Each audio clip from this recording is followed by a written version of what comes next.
So at this time in the history of the earth, when humankind was brought forth from mortal to immortal life, the earth passed into a new period, and the angels of heaven remained with corporeal man.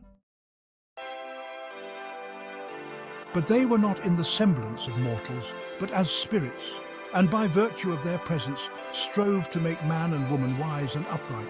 Upon the earth, the number of such angels was in the millions.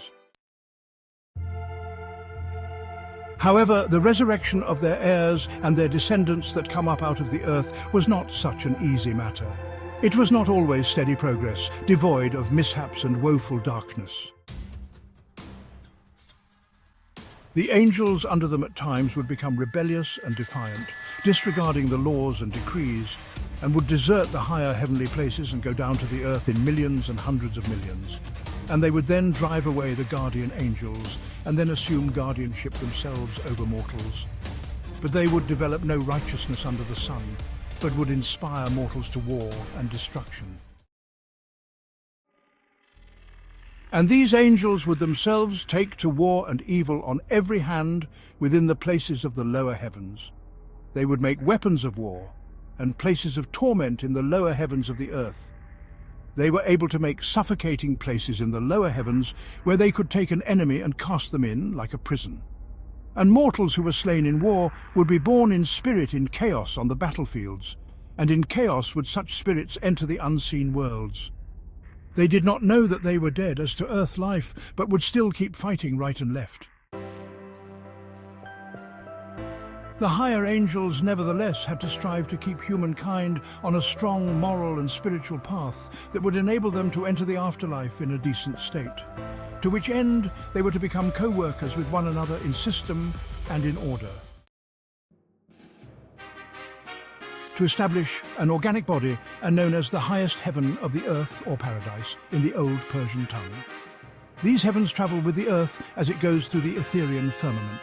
They were to go down to mortals on the earth to inspire them for their resurrection in the afterlife. At the termination of each period, they were to gather together in the lower bound heavens. Then all such angels as have been prepared in wisdom and strength for resurrection to the higher Etherean kingdoms would go to these regions prepared for them, thus departing the heavens of the earth.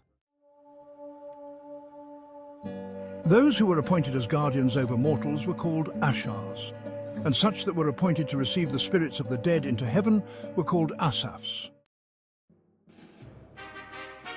And the ashars were to make a record of every mortal, of the grade of their wisdom and good works.